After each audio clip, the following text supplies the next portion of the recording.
I have in my hand a $20 bill. Who would like, stand to your feet if you would like a $20 bill. Stand to your feet if you would like a $20. Now, I didn't say the first person who stands. I didn't say it first. So if you would like a $20 bill, please stand to your feet.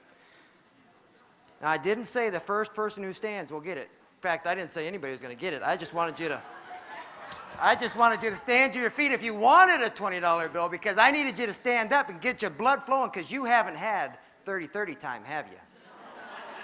You see what I'm saying? You haven't had 30-30 time. So I know you needed to just stand to your feet, because we've got some exciting things to talk about. And the break is coming up right after this session.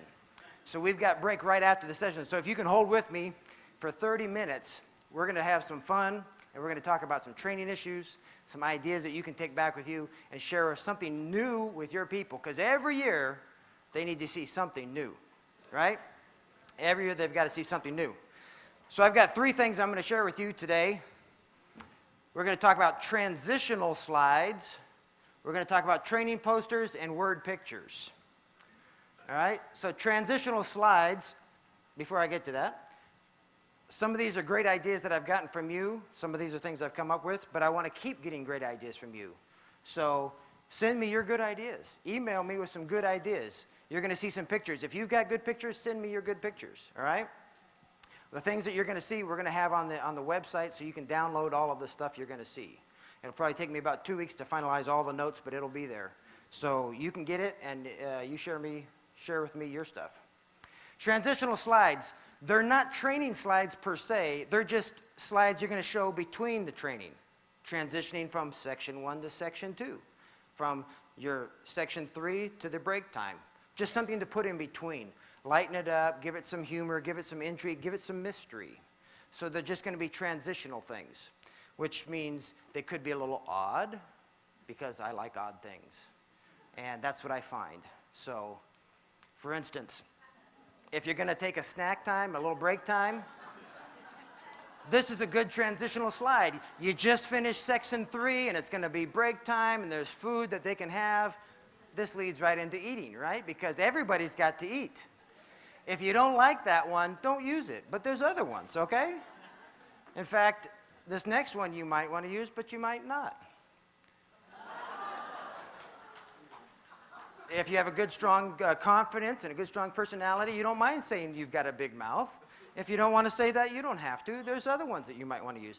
Those of you that are from rural California, or rural, which I don't know if there's much rural left in California, rural America, you might want to use this slide. Same wording, different mouth, right? So again, these just go in between things.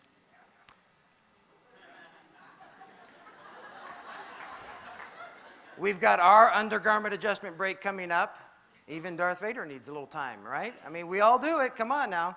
You never saw that in Star Wars, but you know it happened, right? Here's a good one, just good old-fashioned American know-how. 100 stories off the ground, and they really used to do it that way. They really did. I was in a safety career for 15 years, so I always find these kinds that are very interesting.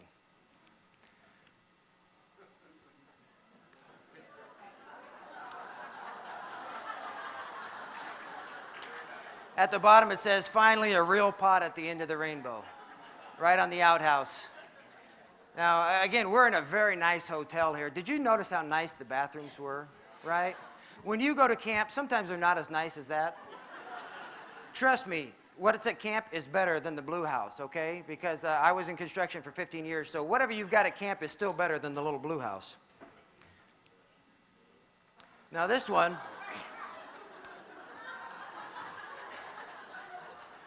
you can use as a transitional slide, but you can also use this as a training slide. I've used this before. Put it up on the screen after a section that you think might be difficult, and then you truly say, did I say anything that confused you? We talked about some deep subjects. We talked about all these rules. We talked about a lot of things. Yellows and reds, they pipe up and ask questions. Some of the blues and greens, they kind of reserved, and they might not say anything. When you put a slide like this up, it sort of gives them permission. Well, since you asked, then I will say something. I am confused. So it can be either a transitional slide or a good training slide. I've got one video clip for you on transitional stuff. Do I need to push it to hit it? Okay, he's gonna play this for us.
So that's a great slide to lead into your undergarment adjustment break, or a great video to put it in there, right? So again, it's just some lighthearted stuff. Keep it lively. When people think, man, I know the material, but I have no idea what else they're going to do at training this year, that's a good thing. Keep it fresh. Now, you don't have to use all of those slides this year. Use 1, use 2, use 3.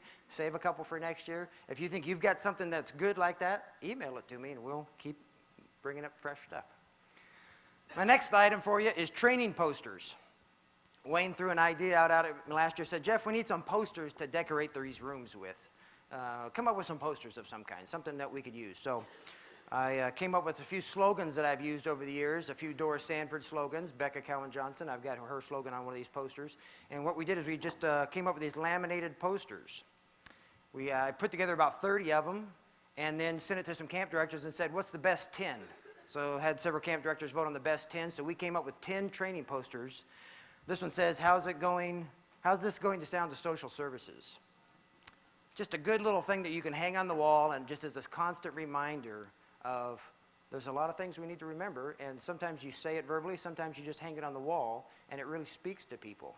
So there's 10 of them available. We rolled this out at Camp Cabinet. We said we were going to have these 10 posters available to you, and we're going to put it on the website so you can download it and print it yourself, and you can just have them, no big deal.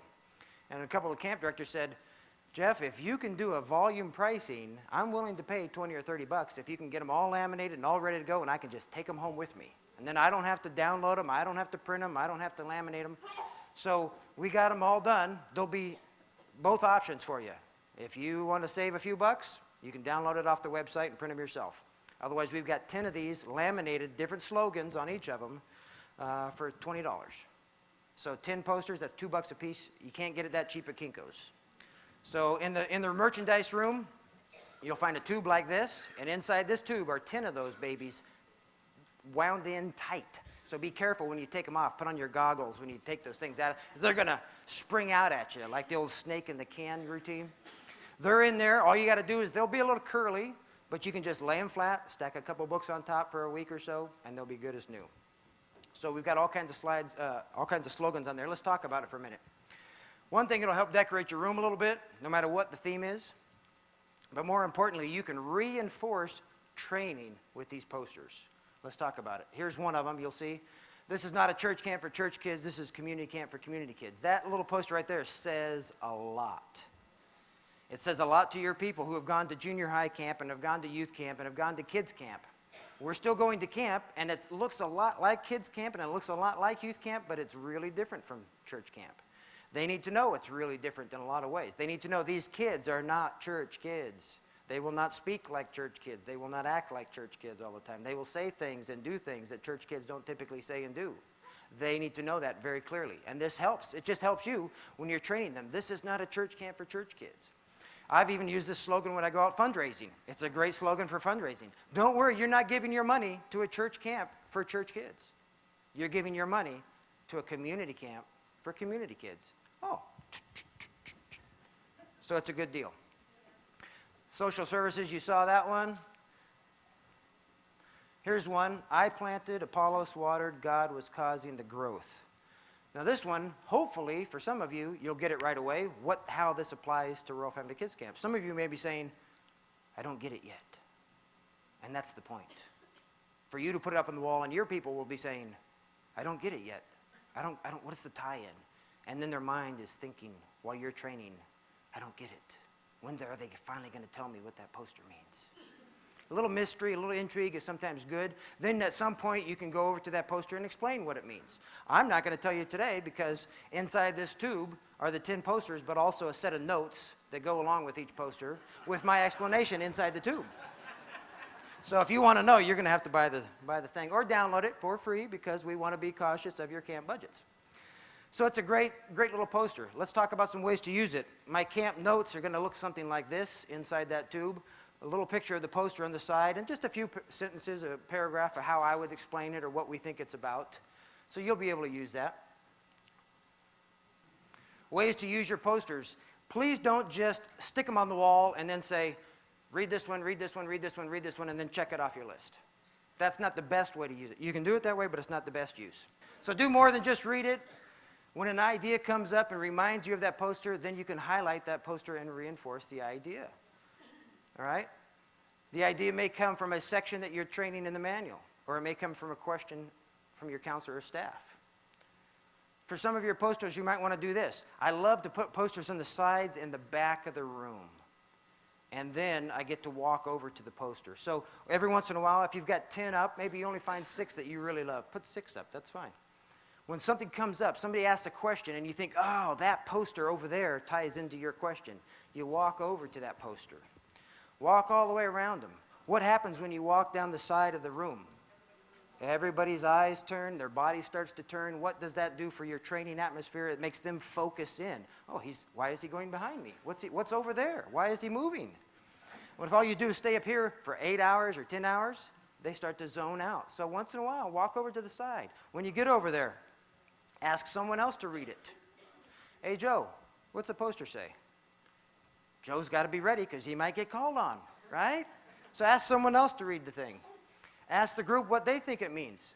I watered Apollos, or I planted, Apollos watered. Before you tell them, what do you think it means? What do you think it means? You might get 4 or 5 great ideas that all apply. You may have a psychopath in your room and you might find out, what are you talking about? You'll want to identify that if you haven't already. You never know who's going to be in your training sometimes. Finally, give your response. This is how I would apply this slogan to camp. When a counselor, brand new person, you're talking about section 6 in the manual, behavior modification, and you're explaining all the medications. Some medications make them go up and some medications make them go down. And some kids can't look you in the eye, and some kids have been beat, so they may have triggers. And you're explaining all these things about behavior modifications, what you can do, and you have some counselor that says, I didn't know I was signing up for this. I don't know if I can remember all the stuff you're telling me. How am I ever going to make it? And you say, well, we have a dean of men and women. We've got a counselor, a psychologist that'll be there, or a social worker that'll be there. They'll be there to help you. And besides that, then you walk over to this poster from Doris Sanford and you say, love is more important than technique. You may not remember all the technique, but can you walk along with a girl at the activity center or on the hiking trail? Can you play catch with a boy? You may not remember all this stuff. We're going to train you the best we can. We're going to prepare you the best we can. We're going to have a support staff around you. But even if you can't remember, love is more important than technique. And that's what these kids need. And that sometimes gives them a real calming effect. That's how you work the poster into your training. So it reinforces the ideas that you're trying to espouse to these people. So some great ways to do it. Our plan is to make this set number 1, and next year come up with another 10, and then the next year come up with another 10. So there'll be 30, and out of 30, you'll probably find 4 or 5 or 6 or 10 or 15 great ones that really work for your camp. Maybe some of the others don't. That's okay. So that's the plan. So how do I get my other 20 that I need for next year? Send them in. Have you got a great camp slogan that you use at your camp? Let me know what it is. Becca Cowan Johnson this morning was talking about what? Our camp culture. Every camp has their own culture. If you've got a slogan that works great for your camp, maybe it'll work great for another camp. Some of us have a slogan that we say at our camp that will only apply to our camp. Well, put it on a poster and put it on your wall. That is part of your camp culture. The first year I went to camp, my wife and I directed, and I had this saying that I picked up at a seminar. When somebody asks you, how you doing? Respond like this: excellent and exceptional. That will really catch them off guard. They're not going to be prepared for you to hear, how you doing? Excellent and exceptional. Thank you for asking. It really kind of makes you feel pretty good just saying it. So I said everywhere at camp, I said, this is going to be our first year. You're all going to be tired. You're all going to be wore out. Anytime somebody asks you, how you doing? Give them the answer: excellent and exceptional. And people would walk around and they'd catch themselves. How you doing? Man, I'm excellent and exceptional. They'd catch themselves, and then they'd mess up the words, and then they couldn't remember. They both started with E, so they'd say, I'm especially excited. No, that's not it. What am I anyway, It was just a fun slogan that was just unique to our camp in our first year. Put it on a poster, and then everybody remembers. Remember the year that this was our camp slogan. So if you've got your own ideas, put it on a poster. If you've got some really good ones, send it in to us, and we'll put it on the list. So just an opportunity for you to take your training ideas and put it into work in another format, in another way, so they're always seeing something new. How are we doing here? All right, there it is. Send me your ideas. Look for 3 sets, free on the website, or buy today for $20. If we run out, I made 50 sets. If we run out, it'll be on the order form, and you can always order it. Now, last year I talked about this picture and this word. It's basically a riot situation going on, and there's a police officer in full riot gear clobbering somebody who's not in full riot gear. And I talked about we need to be prepared at camp, and you can use this word and this picture as part of your training. When you go through section 1, you can talk about being prepared. So I had 3 or 4 of those pictures last year. I've got some new ones I want to talk about.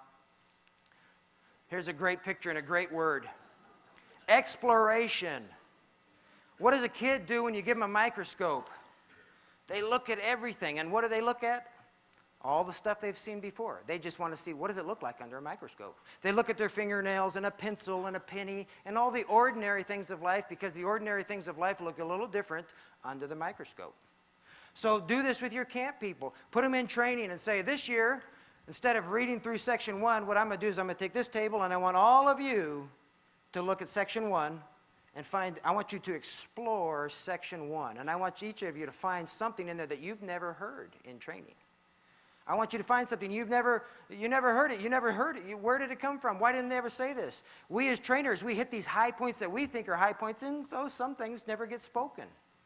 If you explore section 1, I bet you'll find something in there that you never heard. And in 20 minutes, we're going to have you report back to the group, what did you find? A quote, a statistic, a story, something in there you think you've never heard, but you have to explore it to go find it.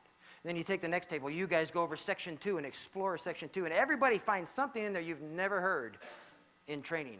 Section 3, section 4, and everybody has to report back. That means they really have to find something if they have to report back, right?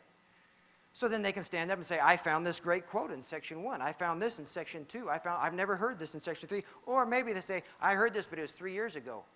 Maybe they say, I found this, and it didn't mean anything to me when I heard it, but after I had Johnny last year, now, boy, that really stands out to me.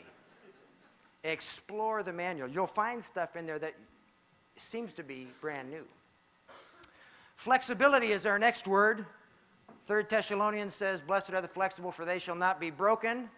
Well, I've got to have a picture to go with this. If you can see that well enough on the screen. That old saying that old people get less flexible in life is usually true. But this grandma's got her leg up on the signpost there. So you can put this picture up and talk about flexibility and talk about all the ways that you have to be flexible at camp. You can go through section by section of the manual. You can just throw it out and say, what are the ways that you were flexible last year? What are the ways that challenged you to be flexible last year? What do you anticipate to be flexible this year? And you can talk all about the training, all about sections of the manual. What about section 6 of the manual? Maybe just hone in on one section. Behavior modification. How do we need to be flexible with just that one section? Maybe you don't want to do every section. Hone in on just one. Well, my last one for you is the word extraordinary. We do some great and extraordinary work already at Royal Family Kids Camps. but I thought let's highlight it a little bit this year. These are the works of art from George Vlasic. I don't know if that's right, so I'll call it George V. George V is 22 years old. He started this artwork when he was 10. He has been in 20 magazines, written up in 20 magazines. He's been on 22 television shows because of his artwork, because his artwork is extraordinary. He took that which was ordinary and he made it extraordinary. So he's been on 22 TV shows. He's been written up in 20 magazines. He's had over hundreds of celebrities. He has done some great work. Now, if you look at that, because it's on the screen, you think, well, you know, that looks okay. It doesn't look extraordinary to me. For a pencil drawing or a painting, maybe you've seen better. Well, for a pencil drawing or a painting, I've seen better. But these aren't pencil drawings. This is extraordinary work, because this is an Etch-a-Sketch.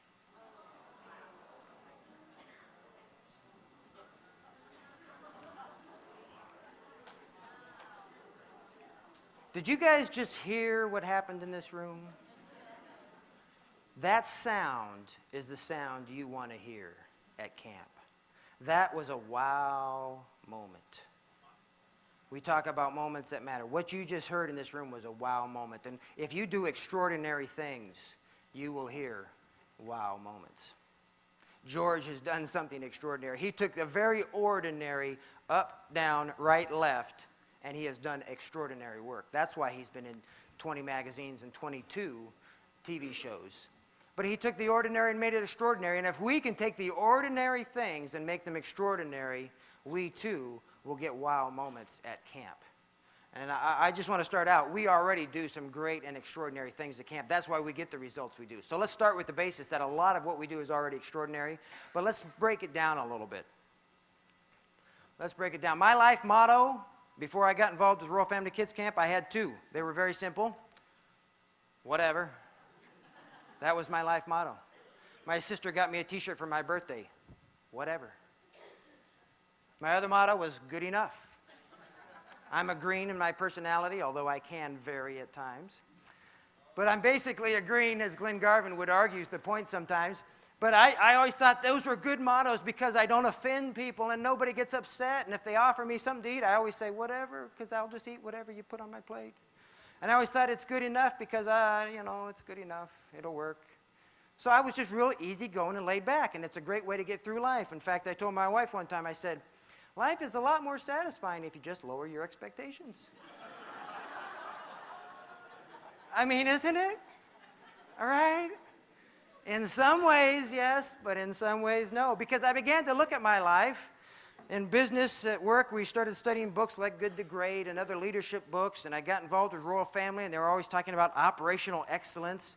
So at work and at camp, all these things started bubbling up, and I sat down one day and I discovered that the greatest things that have happened in my life that have changed me did not happen with a whatever or good enough attitude. It happened when something was done with extraordinary use, something that was done with excellence, something that was done that it was above average rather than just average. So you are looking at a man in transformation. I am transforming from the good enough to, I really want to do operational excellence. I really want to do things that are extraordinary. Why? Let's talk about that. Proverbs 22:29, I just read that this week, threw it in my slides at the last minute. Do you see a man who excels in his work? He stands before kings, he will not stand before unknown men. George Vlasic did an Etch-a-Sketch of the President and the Vice President of the United States, sent it to them. They invited him to the White House, and he got to meet the President and the Vice President. How many of you have met the President and the Vice President? Please raise your hand. Right there. Before he was President. That's okay. I'll give him credit for that. I haven't met the President or the Vice President, any of them. George did. Why? Because he excelled in his work. He did no ordinary work. A couple of the books that are kind of interesting, they kind of run along the same theme, Good to Great. A lot of business people have been reading that. Do you want to have a good camp or do you want to have a great camp? This book basically talks about one of the greatest hindrances to the great is the fact that we're already good, so we settle in good, and we never risk and we never try harder to get to the great. Another book, I read this book just recently, An Enemy Called Average. This is a Christian book by a Christian man who says as Christians we should be overcomers. We shouldn't settle for average as the average life. Christ came and he was had the appearance of an ordinary man, yet everything he did was extraordinary. Everything he did was extraordinary. And so that's what this book is about. I've got a lot of great little tidbits out of that book. I don't want you to walk away here with the idea that we need to reach perfection, because we can't, and it can only become frustrating to you. I don't want you to walk away and say, I need to make a list of everything at camp that we don't do yet that is extraordinary. Don't do that. I want you to go away from this thinking, what's one major area that I can concentrate on, that I can go from ordinary to extraordinary in our camp? When you go back and do training, throw some of those slides up there and say, people in our training, what's something that each of you can do to take this camp from ordinary to extraordinary? One major area or 2 or 3 little minor things. I've got some samples up here. How are we doing here? So don't go away thinking of all the things that you haven't done. Simply pick one thing and say, that's the area I'm going to focus on to go from ordinary to extraordinary. And if we can continue to do that each year, because I was a camp director for 6 years, there were times where all we did was have our head above water. I know what it means to hit the wall at midnight or 1 a.m. and say, I'm done, I've just got to go to bed, I can't do any more. So I don't want to somehow make you think you've got to do more. You don't. You're doing a great job. If you've got the time and the energy and the resources based on your team this year, if you just had 4 people walk up and say, I can't make it this year, and they were all your 4 key people, and you're just thinking, how am I even going to survive this year? Survive, make it, recruit some more people, do what you can. But please don't think you've got to take every area of camp and conquer it this year. It'll be too much. Pick one area that you think you can focus in on and say, can I take this area from average to above average? Let's talk about some ideas. A few simple things. Birthday cake. That's not too hard to work on. Here's a picture. Every kid's name is on there, and not only is every kid's name on there, but they have them outlined in little squares, so when they cut it up, each kid got their own little square with its own little outline of frosting on it on their plate. That's not an ordinary cake. I think it was a pretty extraordinary cake, so I took a picture of it. Maybe you already do this. See? Look how good you are. You've already done it. So it's just a birthday cake. It's a simple area. What can I do to go from ordinary to extraordinary? Here's another one I'll tell you about. At the camp I was at, we had all the footballs and baseballs and basketballs and jump ropes in this plastic bin so the kids could get them. It was very functional. Nothing wrong with it. It was very, very functional. When they'd do the jump rope, when they were done, they'd put it back in the box. Very functional. I was at Geneva camp this last summer, and guess what I saw? Something that was extraordinary to me, so I took a picture. A jump rope station. I thought, this is awesome. It goes beyond functional. Nice purple 2x4 legs on there, hooks to hang the jump ropes. I mean, I walked by, and this was a work of art. It went past functional, the little plastic bin, and it went to something extraordinary. I just thought it looked great. It has a great aesthetic. All that purple paint on it and the jump ropes hanging there. When you're done, you know you got to go put it back. If it's not hanging up, it hasn't been done right. Very simple. It doesn't have to be the most extensive thing in the world. Pick something and just take it from ordinary to extraordinary. Some major areas: fundraising, from ordinary to extraordinary. Your donor thank you letter. Your donors probably donate to a lot of other people too. If they get your thank you letter back and your letter is extraordinary compared to all the other letters they get back, you think that's going to help you in the future? What does it take to make an extraordinary thank you letter? An extraordinary way to appreciate people. You may have to sit down with some people and brainstorm. What could we do to make our thank yous back to people something extraordinary? To really appreciate them. To make them think, you remember that wow moment. You remember that? They pull your letter out of the envelope or your pictures and they go, wow. It doesn't sound like much, but it's significant. To have them pull something out of the envelope to say thank you, and if they sit there and say, wow, you've had a breakthrough. It doesn't sound like much, but it is. Recruiting, people want to be part of something that is extraordinary, right? They want to be part of something big. Training, your whole training area, that's what we're talking about. If you do some extraordinary training, some training that is above average, something that is not just functional. I did training one year, and I got my little feedback sheet. Said, how did the training go? And the person put, adequate. I had to admit, that the training that year was only adequate. It was not extraordinary. It cut like a knife because I didn't want to just do adequate training.